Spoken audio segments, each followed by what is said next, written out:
হাজার হাজার বছর ধরে আমরা মানুষ এই পৃথিবীতে ছিলাম এক অতিথির মতো, বিশাল বন আর অন্তহীন প্রান্তরে ঘুরে বেড়ানো কোনো এক প্রতীক।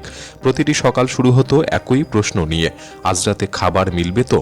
প্রতিটি দিনই ছিল টিকে থাকার লড়াই। কখনো আমরা শিকারী, আবার কখনো নিজেরাই শিকারে পরিণত হতাম। আমাদের চোখ আকাশের মেঘ খুঁজত না, খুঁজত শিকারী পাখিদেরকে। কান খোলা থাকতো বাতাসের প্রতিটি শব্দের দিকে, যদি কোথাও লুকিয়ে থাকা বিপদের আভাস মেলে।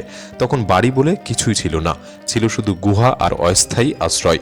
জীবনের একটাই লক্ষ্য ছিল, যেভাবেই হোক বেঁচে থাকতে হবে। কিন্তু আজ থেকে প্রায় 12,000 বছর আগে আমাদের মানুষের মধ্যে হঠাৎ কিছু পরিবর্তন আসে। তখন শেষ বরফ যুগ গলতে শুরু করেছে, আর আমাদের পৃথিবী এক নতুন অধ্যায়ে পৌঁছে যাচ্ছে। ঠিক সেই সময় আমাদের পূর্বপুরুষরা প্রকৃতির এক সাধারণ নিয়মের ভেতরেই লুকিয়ে থাকা এক অসাধারণ রহস্য খুঁজে পায়, যে রহস্যই মানুষকে বদলে দিয়েছিল ঘুরে বেড়ানো শিকারী থেকে খাদ্য উৎপাদকে, যাযাবর জীবন থেকে বসতি স্থাপনে, আর সাধারণ পাথরের হাতিয়ার থেকে ভবিষ্যৎ গড়ার পথ চলায়। এটা শুধু গমের একটি দানা বা ধানের একটি শীষের গল্প নয়, এটা সেই আবিষ্কারের গল্প যা মানব সভ্যতার গতিপথই বদলে দিয়েছিল, যার কারণে আজ আমরা যা তাই হয়ে উঠেছি। তাহলে সেই আবিষ্কারটা আসলে কি ছিল? চলুন সময়ের পর্দা সরিয়ে ফিরে যাই সেই মহান পরিবর্তনের শুরুতে। কখনো কি ভেবে দেখেছেন আজ থেকে প্রায় 12,000 বছর আগের পৃথিবীটা কেমন ছিল? না ছিল কোনো শহর, না গ্রাম, না চাষের জমি, আর পরের মুহূর্তে কি হবে তার কোনো নিশ্চয়তা ছিল না। সেই সময়টা ছিল প্যালিওলিথিক ও মেসোলিথিক যুগ, যখন মানুষ ছিল শিকারী ও সংগ্রাহক। ছোট ছোট দলে প্রায় 20 থেকে 30 জন করে তারা এক জায়গা থেকে আরেক জায়গায় ঘুরে বেড়াতো, খাবার ও জলের সন্ধানে। কোনো এলাকায় খাবার ফুরিয়ে গেলে বা পশুর দল সরে গেলে পুরো দলকেই আবার নতুন জায়গায় যেতে হতো। এ যেন এক অন্তহীন যাত্রা। তখন স্থায়ী বাড়ি বলে কিছুই ছিল না, গুহা বা গাছের ছায়ায় ছিল আশ্রয়। পাথর ভেঙে বানানো সাধারণ অস্ত্র দিয়েই তারা শিকার করত, চামড়া ছাড়াতো আর হাড় ভেঙে মজ্জা খেত। জীবন ছিল অত্যন্ত কঠিন, প্রতিদিন হিংস্র পশু, খারাপ আবহাওয়া আর ক্ষুধার সঙ্গে লড়াই। তবু তারা বোকা ছিল না। কোন খাবার নিরাপদ, পশুর চিহ্ন, ঋতুর পরিবর্তন সবই তারা বুঝত। তারা আগুন নিয়ন্ত্রণ করতেও শিখেছিল, যা তাদের উষ্ণতা, সুরক্ষা আর রান্না করার সুবিধা দিত। এই জীবনে ধনী গরিব বলে কিছুই হতো না, কারণ ব্যক্তিগত সম্পত্তি সেই সময় কারো থাকতো না, সবকিছুকেই ভাগ করে নেওয়া হতো। ভীমবেটকা নামের একটি গুহাচিত্র থেকে প্রমাণ পাওয়া যায়, এত সংগ্রামের মাঝেও তাদের ভেতরে সৃজনশীলতা লুকিয়েছিল।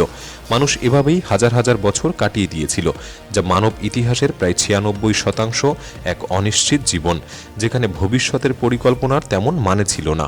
কিন্তু হঠাৎ সবকিছু বদলাতে শুরু করে। প্রায় 12,900 থেকে 11,700 বছর আগে ইয়ঙ্গার ড্রাইস নামের এক সময়ে পৃথিবী হঠাৎ ঠান্ডা ও শুষ্ক হতে শুরু করে, যেন একটি ছোট্ট বরফ যুগ। সম্ভবত গলতে থাকা হিমবাহের জল সমুদ্রে মিশে তাপমাত্রার ভারসাম্য নষ্ট হয়েছিল। এর ফলে বন কমে যায়, ম্যামথের মতো বড় প্রাণী হারিয়ে যেতে থাকে, আর খাদ্যের উৎস দ্রুত শেষ হতে থাকে। সিরিয়ার আবু হুরাইরার মতো স্থানে প্রমাণ দেখায় তখন মানুষ ভয়াবহ খাদ্য সংকটে পড়েছিল। শুধু শিকার করে বেঁচে থাকা অসম্ভব হয়ে পড়েছিল, আর সেখান থেকেই মানুষ নতুন পথ খুঁজতে বাধ্য হয়। হয়তো সেই চরম অসহায় অবস্থায় মানুষকে নতুন কিছু ভাবতে বাধ্য করেছিল। কেউ একজন প্রথম লক্ষ্য করেছিল মাটিতে পড়ে থাকা বীজ থেকে নতুন গাছ জন্মায়। হয়তো কোনো নারী খাবারের জন্য বুনো শস্য সংগ্রহ করতে গিয়ে দেখেছিলেন ভেজা মাটিতে পড়ে থাকা দানা কয়েক সপ্তাহ পর অঙ্কুরিত হয়েছে। তখনই মানুষ বুঝতে শুরু করে বীজ শুধু খাওয়ার জন্য নয়, এগুলি থেকে নতুন খাবারও তৈরি করা যায়। তবে এই আবিষ্কার একদিনে হয়নি, ধীরে ধীরে পৃথিবীর বিভিন্ন জায়গায় মানুষ বুঝে যায় ঠিক সময়ে বীজ বুনলে আর ঘুরে বেড়াতে হবে না, নিজেরাই নিজেদের খাবার উৎপাদন করা যাবে। ইয়ঙ্গার ড্রাইসের ঠান্ডা সময় শেষ হয়ে জলবায়ু স্থিতিশীল ও উষ্ণ হলে কৃষির জন্য পরিবেশ অনুকূল হয়ে ওঠে। হয়তো ক্লান্তি, প্রয়োজন, কৌতূহল সব মিলেই মানুষের স্থায়ীভাবে বসবাস শুরু করে। এভাবেই প্রকৃতির রহস্য ভেদ করে মানুষ শিকারী থেকে খাদ্য উৎপাদক হয়ে ওঠে, আর শুরু হয় কৃষির যুগ। এই পরিবর্তনের সূচনা সবচেয়ে স্পষ্ট প্রমাণ দেখা যায় মধ্যপ্রাচ্যের একটি অঞ্চলে, যাকে ইতিহাসে বলা হয় ফার্টাইল ক্রিসেন্ট। আজকের ইসরায়েল, জর্ডান, সিরিয়া, তুরস্ক, ইরাক ও ইরানের কিছু অংশ নিয়ে গঠিত এই উর্বর এলাকায় টাইগ্রিস ও ইউফ্রেটিস নদীর তীরে প্রচুর গম ও বার্লির মতো বুনো শস্য জন্মাতো। প্রায় খ্রিস্টপূর্ব 10,000 সালে এখানেই মানুষ প্রথম পরিকল্পিতভাবে বীজ বোনা ও ফসল কাটা শুরু করেছিল, যা নিওলিথিক বিপ্লবের সূচনা হিসেবে ধরা হয়। প্রথম দিকে গম, বার্লি, মটরশুঁটি, মসুর ও ছোলা চাষ হতো। ধীরে ধীরে মানুষ বড় ও শক্ত দানার গাছ বেছে নিয়ে চাষ করতে শুরু করে, ফলে হাজার বছরের মধ্যে বুনো উদ্ভিদ গৃহপালিত ফসলে পরিণত হয়। একই সঙ্গে উন্নত পাথরের সরঞ্জামও তৈরি হয়। মাটি খোঁড়ার জন্য কোদাল, ফসল কাটার জন্য কাস্তে আর শস্য গুঁড়ো করার জন্য পাথরের যন্ত্র। তবে এই পরিবর্তন শুধুমাত্র এক জায়গায় সীমাবদ্ধ ছিল না। চীনের ইয়াংসি ও হলুদ নদী অঞ্চলে ধান, আমেরিকায় ভুট্টা ও শিম, আর আফ্রিকায় জোয়ার ও বাজরা চাষ শুরু হয়। ভারতীয় উপমহাদেশেও এর প্রাচীন প্রমাণ পাওয়া গিয়েছে, যার বর্তমান পাকিস্তানের বেলুচিস্তানের মেহেরগড় এলাকায়। মেহেরগড়ে প্রত্নতাত্ত্বিকরা প্রায় খ্রিস্টপূর্ব 7,000 সালের প্রমাণ পেয়েছেন, যেখানে দেখা যায় মানুষ গম ও বার্লি চাষ করত এবং ভেড়া ছাগল পালন করত। এটি সিন্ধু সভ্যতার থেকেও হাজার হাজার বছর পুরনো এবং ভারতীয় উপমহাদেশে কৃষি ও স্থায়ী বসবাসের শুরুর সবচেয়ে শক্তিশালী প্রমাণ হিসেবে ধরা হয়। এখানে কাদামাটির ইটের ঘর, শস্য সংরক্ষণের গুদাম, পাথরের সরঞ্জাম, এমনকি বিশ্বের প্রাচীনতম তুলা চাষের নিদর্শনও পাওয়া গিয়েছে। শুধু মেহেরগড় নয়, উত্তর ভারতের বেলান ভ্যালিতেও প্রায় খ্রিস্টপূর্ব 4,500 সালের ধান চাষের প্রমাণ মিলেছে। আর বিহারের সিরাদের মতো স্থানে নিওলিথিক কৃষি বসতির চিহ্ন পাওয়া গিয়েছে। আর এই কৃষির সঙ্গে প্রাচীন মানুষদের নতুন কিছু সমস্যা আসে। ফসল সংরক্ষণ, আর সেখান থেকেই জন্ম নেয় মাটির পাত্র। মানুষ ভেজা মাটি আকার দিয়ে পুড়িয়ে শক্ত পাত্র বানাতে শেখে, যাতে শস্য ও জল নিরাপদে রাখা যায়। এই সাধারণ বীজ বোনার ধারণাই ধীরে ধীরে পুরো পৃথিবীকে বদলে দেয়। মানুষ আর শুধু শিকারী ছিল না, সৃষ্টিকারক হয়ে ওঠে। কিন্তু এই পরিবর্তনটা শুধু খাদ্যের মধ্যেই সীমাবদ্ধ ছিল না, এটি পুরো সমাজ কাঠামোকেই বদলে দিয়েছিল।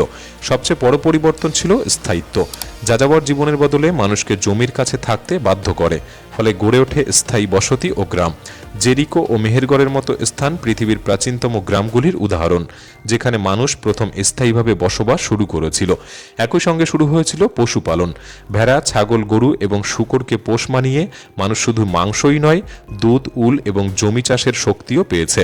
কৃষির উন্নতির সঙ্গে আসে খাদ্যের উদ্বৃত্ত উৎপাদন, ফলে সবার আর খাবার জোগাড় দিতে হতো না। আর এখান থেকেই শুরু হয় কাজের বিভাজন। কেউ কুমোর, কেউ কারিগর, কেউ বুনন শিল্পী হয়ে ওঠে। সমাজ ধীরে ধীরে জটিল ও সংগঠিত হতে শুরু করে। আর এই উদ্বৃত্ত উৎপাদন ও কাজের বিভাজনই মানব সভ্যতার নতুন অধ্যায়ের ভিত্তি তৈরি করে। কৃষির সঙ্গে সঙ্গে মানুষের চিন্তাভাবনায় এক বড় পরিবর্তন আসে। ব্যক্তিগত মালিকানার ধারণা। আগে সবকিছু ভাগাভাগি হতো, কিন্তু এখন প্রথমবার মানুষ বলতে শুরু করলো, এটা আমার জমি, আমার ফসল, আমার পশু। যার বেশি জমি ও সম্পদ, সে বেশি শক্তিশালী ছিল। আর এখান থেকেই সমাজে বৈষম্যে শুরু হয়। গ্রাম বড় হতে থাকায় নিয়ম ও নেতৃত্বের প্রয়োজন দেখা দেয়। বিবাদ মেটাবে কে, শস্য রক্ষা করবে কে, সেখান থেকে প্রধান ও রাজাদের উদ্ভব হয়। আর সমাজে তৈরি হয় স্তরভেদ। শাসক, পুরোহিত, সৈনিক ও সাধারণ মানুষ। কৃষির ফলে জনসংখ্যাও দ্রুত বাড়তে থাকে, কারণ স্থায়ী জীবনে পরিবার বড় করা সহজ হয়। বেশি খাবার মানে বেশি মানুষ, আর সেখান থেকে গ্রাম ধীরে ধীরে শহরে পরিণত হয়। কৃষি শুধু খাবার জোগানের পদ্ধতি ছিল না, এটি ছিল এক সামাজিক ও অর্থনৈতিক শক্তি, যা আমাদের ঘর, সমাজ, পেশা ও বাণিজ্য দিয়েছে। তবে সাথে এনেছে বৈষম্য ও সংঘর্ষ। আজকের সরকার, সেনাবাহিনী, বাজার, সবকিছুর শুরু সেই প্রথম বীজ বোনার মধ্যেই। তবে এই অগ্রগতির একটা খারাপ দিকও ছিল। কিছু ইতিহাসবিদ, যেমন জারেড ডায়মন্ড, কৃষিকে মানব ইতিহাসের সবচেয়ে বড় ভুলও বলেছেন। কারণ শিকারী মানুষদের খাদ্য ছিল বৈচিত্র্যময়, কিন্তু কৃষকরা কয়েকটি পণ্যের উপর নির্ভরশীল হয়ে পড়েছিল, ফলে পুষ্টির ঘাটতি দেখা দেয়। প্রাচীন কঙ্কাল বিশ্লেষণ করে দেখা যায় তারা খাটো, দাঁতের সমস্যা ও বেশি রোগে ভুগত। আবার ফসল নষ্ট হলেও পুরো গ্রামকে দুর্ভিক্ষে পড়তে হতো, যেখানে আগে শিকারী মানুষদের কাছে বিকল্প রাস্তা ছিল। ঘনবসতির কারণে রোগও দ্রুত ছড়িয়ে পড়েছিল। আর পশুপালনের ফলে গুটি বসন্ত, হাম, ফ্লুর মতো রোগ মানুষের মধ্যে ছড়িয়ে পড়ে। কৃষিকাজ ছিল কঠিন পরিশ্রমের, যেখানে শিকারীরা তুলনামূলক কম কাজ করত, কৃষকদের সারাদিন মাঠে খাটতে হতো, যার প্রমাণ মেলে হাড়ে আর্থ্রাইটিসের মতো চিহ্ন থেকে। একই সঙ্গে জমি ও সম্পদের জন্য লোভ, যুদ্ধ ও দাসপ্রথার সূচনা হয়। তবে কৃষিতে পুরোপুরি ভুল ছিল এমনটাও নয়। কৃষি ছিল এক ধরনের ফাঁদ, যেখান থেকে আর ফেরার উপায় ছিল না। এটি ব্যক্তিগত জীবনে কষ্ট বাড়ালেও জনসংখ্যা বাড়ার সুযোগ করে দিয়েছিল, আর তখন আর পুরনো জীবনে ফেরা সম্ভব ছিল না। এটি ছিল প্রকৃতির সঙ্গে এক কঠিন বোঝাপড়া। স্বাস্থ্য ও সমতার কিছুটা ত্যাগ করে আমরা পেয়েছি খাদ্য নিরাপত্তা ও বৃহৎ সমাজ। আজ আমরা ঘরে বসে স্মার্টফোনে এই ভিডিওটি দেখছি, প্রতিদিন ভাত রুটি খাচ্ছি, কিন্তু সাধারণ বাস্তবতার শিকড় সেই হাজার বছর আগের প্রথম বীজে লুকিয়ে আছে। সেই এক অজানা মানুষের বোনা বীজই আমাদের শিকারি থেকে কৃষক বানিয়েছে, আর সেই ভিত্তির উপর দাঁড়িয়ে গড়ে উঠেছে আজকের পুরো আধুনিক পৃথিবী, যেখানে স্থায়িত্ব আমাদের সময় দিয়েছে ভাবতে, আবিষ্কার করতে, সৃষ্টি করতে আর মহাবিশ্বকে জানতে। পেট ভরার চিন্তা যখন ছিল না, তখন মানুষ বিকাশে ধ্যান দেয়। তখন ছোট ছোট গ্রাম ধীরে ধীরে শহরে পরিণত হয়, শহর থেকে গড়ে ওঠে সাম্রাজ্য, আর সেখান থেকে জন্ম নেয় জ্ঞান ও বিজ্ঞান। এই যাত্রা সহজ ছিল না। কৃষি আমাদের দিয়েছে রোগ, বৈষম্য আর যুদ্ধের মতো সমস্যাও, যেগুলোর সঙ্গে আমরা আজও লড়াই করছি। আজকের দিনে জলবায়ু পরিবর্তন আমাদের খাদ্য নিরাপত্তার জন্য বড় হুমকি হয়ে দাঁড়িয়েছে, আর আধুনিক কৃষিও পরিবেশের উপর চাপ সৃষ্টি করেছে।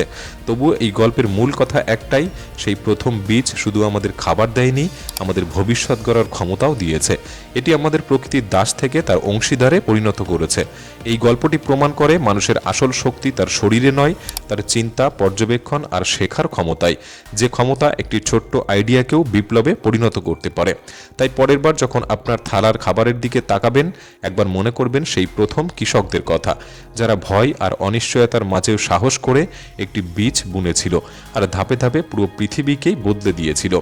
তবে এই কৃষির পর মানব ইতিহাসের সবচেয়ে বড় আবিষ্কার কোনটি বলে আপনি মনে করেন? আপনার কাছে এই প্রশ্ন কমেন্টে লিখে জানাতে পারেন। আজকের এই ভিডিওটি ভালো লাগলে একটি লাইক করতে পারেন, আমাদের চ্যানেলটি সাবস্ক্রাইব করে রাখতে পারেন। তাহলে দেখা হচ্ছে পরবর্তী নতুন একটি এপিসোডে। ধন্যবাদ।